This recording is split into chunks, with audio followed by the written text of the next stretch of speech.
The moment American air supremacy died happened at exactly 6:47 a.m. Eastern Time, and it wasn't announced with sirens or emergency broadcasts. It was a simple administrative notice posted on Venezuela's civil aviation website that will be remembered as the shot heard round the world. Effective immediately, Venezuelan airspace is closed to all United States military and civilian aircraft pending resolution of sovereignty violations. 23 words that just ended 7 decades of unchallenged American dominance over Western Hemisphere skies. I was analyzing morning intelligence briefings when my contact at the National Security Council called with information that made my hands shake. This wasn't just Venezuela making another symbolic gesture against American pressure. This was the trigger for something we've never faced before. Coordinated airspace denial by multiple nations acting simultaneously against the United States. Within 90 minutes of Venezuela's announcement, Cuba, Nicaragua, and Bolivia had issued identical declarations. Within 4 hours, Ecuador and Colombia were reviewing their airspace policies regarding American military transit. By evening, Mexico had quietly suspended all bilateral aviation agreements pending security reassessment. For the first time since 1945, the United States cannot assume automatic air access over half the Western Hemisphere. The implications are staggering, and Washington has no playbook for this scenario because we never imagined it could happen. Let me explain what this means in strategic terms, because the mainstream media is completely missing the seismic shift that just occurred. American military power projection depends entirely on our ability to move aircraft freely through global airspace. Without that freedom of movement, our entire force structure becomes geographically constrained in ways that fundamentally alter the balance of power worldwide. The timing reveals coordination that American intelligence completely failed to detect. These weren't spontaneous decisions by individual governments. This was synchronized strategic warfare designed to test American response capabilities while minimizing our ability to retaliate effectively against multiple targets simultaneously. But here's what should terrify Pentagon planners most about this development. The legal framework being used against us is our own creation.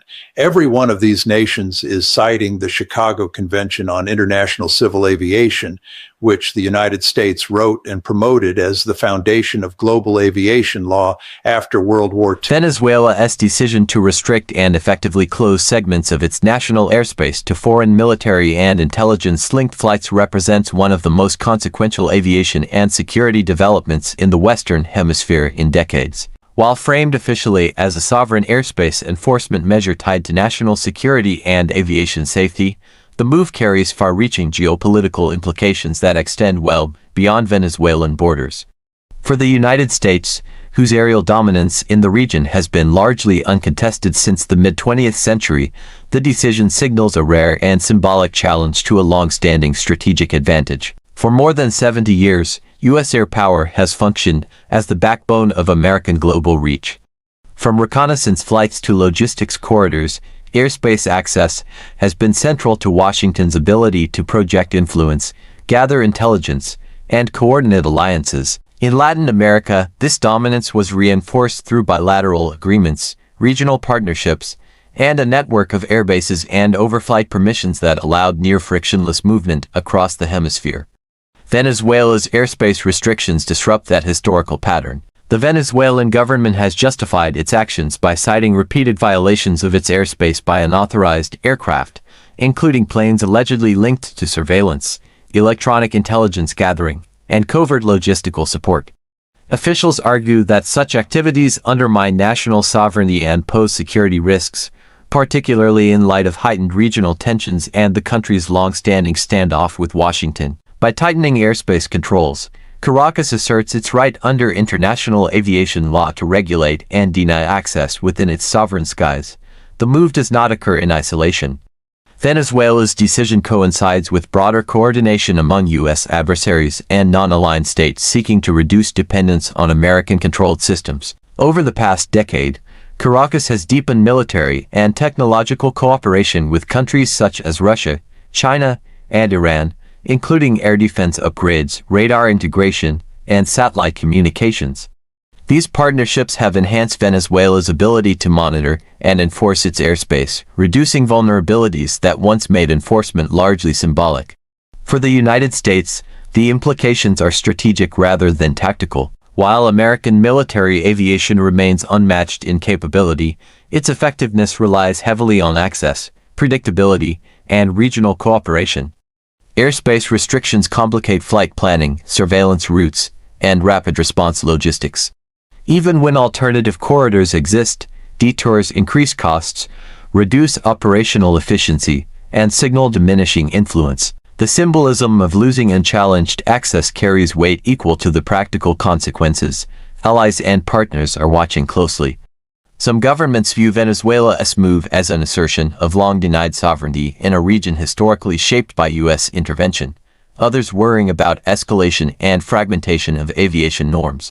What is clear is that the precedent matters. If one country can successfully enforce restrictions against a global air power without immediate reversal, others may follow, particularly those seeking greater strategic autonomy.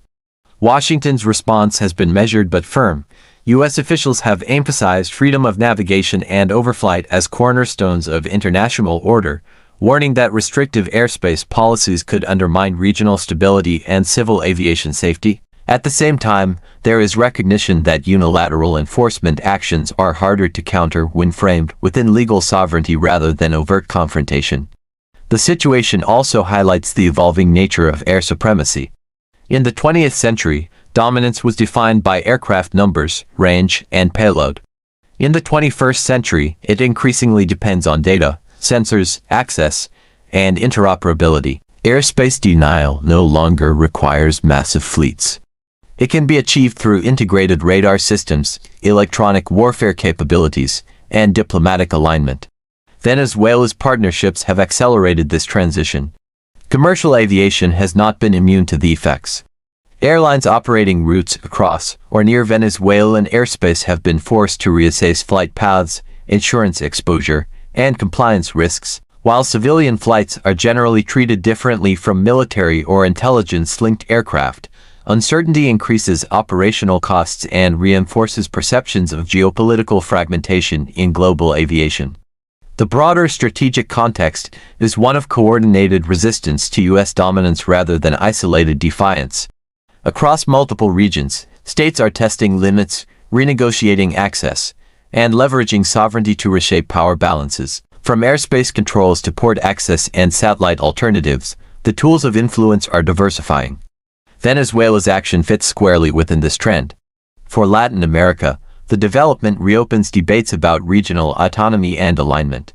Some governments quietly sympathize with the assertion of sovereignty, even if they avoid public endorsement. Others remain cautious, balancing economic ties with Washington against domestic pressures for independence.